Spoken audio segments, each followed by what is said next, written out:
নমস্কার সবাইকে। আবার একটা নতুন রেসিপিতে সবাইকে স্বাগত জানাচ্ছি। তো আজকে আমি রান্না করেছি কাঁচা কলা আলু দিয়ে কই মাছের ঝোল। এই কই মাছটা আমার যত ফেভারিট মাছ আছে তার মধ্যে সবচেয়ে বেস্ট আমার এই কই মাছটাই লাগে। তো সবজি যাই হোক না কেন কই মাছের ঝোল হলে আমার আর কিছুই লাগে না।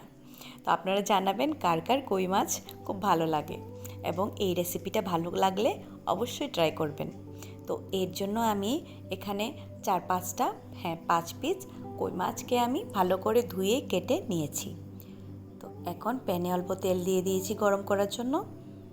তারপর মাছগুলির সঙ্গে হলুদ লবণ আর একটু তেল মাখিয়ে নেব।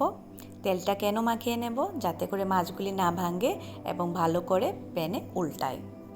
অনেক সময় প্যানের সঙ্গে লেগে যায় মাছ, তো এইভাবে যদি হলুদ লবণের সঙ্গে একটু তেল মাখিয়ে নিই তাহলে আর সেটা হয় না। এখানে আমি মাছগুলি বেশি ভাজবো না, ঝোলের মাছ আমি কখনোই বেশি ভাজি না। তো হালকা বোথ সাইড একটু একটু ভেজে আমি মাছগুলি নামিয়ে নেব।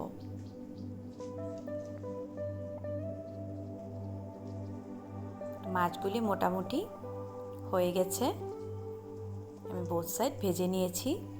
এখন আমি নামিয়ে নেব।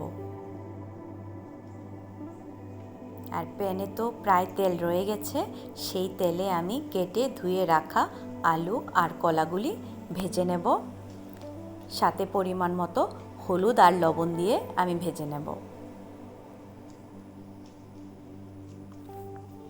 এগুলিও হালকা লাল করে গোল্ডেন ব্রাউন করে ভেজে নেব।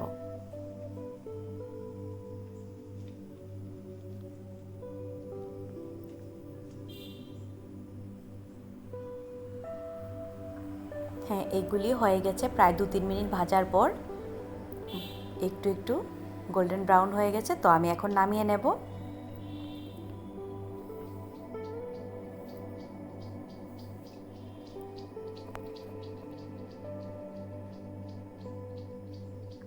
প্যানে এখন পরিমাণ মতো তেল দিয়ে দেব আর হাফ পেঁয়াজ কুচি করে এখানে দিয়ে দেব। পেঁয়াজটাকে আমি হালকা ভেজে নেব। হালকা ভেজে নিয়ে এর সঙ্গে আমি একটা টমেটো 5-6টা পিস করে একটা টমেটো কেটে পেঁয়াজটার সঙ্গে টমেটোটাকে ভেজে নেব। এটা সম্পূর্ণটাই অপশনাল। যাদের মাছের ঝোলের সঙ্গে টমেটো ভালো লাগে তারা দেবেন, আর না ভালো লাগলে স্কিপও করতে পারেন। তো এদিকে ভাজা হতে হতে আমি মশলাটা রেডি করে নিই। তো এখানে আমি হাফ টেবিল স্পুন লাল মরিচের গুঁড়ো, জিরে গুঁড়ো, ধনিয়া গুঁড়ো আর হাফ টেবিল স্পুন হলুদের গুঁড়ো নিয়ে অল্প জল দিয়ে একটা পেস্ট, স্মুথ একটা পেস্ট তৈরি করে নেব। যখন পেঁয়াজ আর টমেটোটা ভাজা হয়ে যাবে তখন আমি এই পেস্টটা দিয়ে নিলাম। এখন সবগুলিকে একটু ভালো করে কষিয়ে নিতে হবে। টমেটোটির সঙ্গে মশলাগুলি মিশে একদম একটা গ্রেভির মতো হয়ে যাবে। আর মশলাটা থেকে যখন তেল ছাড়া শুরু হবে বুঝে নিতে হবে যে মশলাটা কষানো হয়ে গেছে। এই যে মোটামুটি হয়ে গেছে। তো এখন আমি এখানে 8-10টার মতো সেই টেস্ট অ্যাকর্ডিং মরিচ, কাঁচামরিচ দিয়ে নিলাম। আর দিয়ে নিলাম ভেজে রাখা আলু আর কাঁচা কলাটা। তো সবগুলিকে এখন ভালো করে একটু ভেজে নেব নেড়ে চেড়ে। মোটামুটি ভাজা হয়ে গেছে, মশলা আর সবজি থেকে তেল ছাড়া শুরু হয়ে গেছে। তো আমি এখানে প্রায় এখন 2 গ্লাসের মতো জল অ্যাড করে দেব।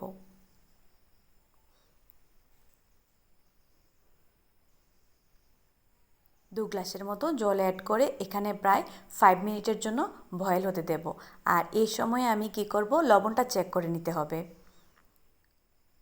কারণ ঝোলটা বয়েলের সঙ্গে লবণটা না দিলে ঝোলের সেই টেস্টটা তো আর আসবে না।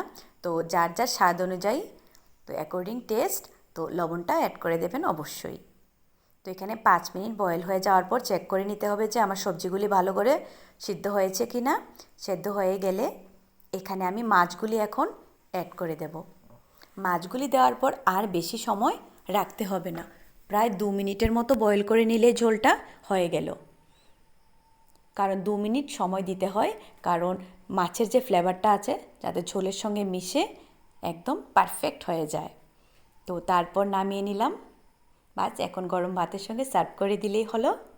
কেমন হয়েছে অবশ্যই জানাবেন। ধন্যবাদ।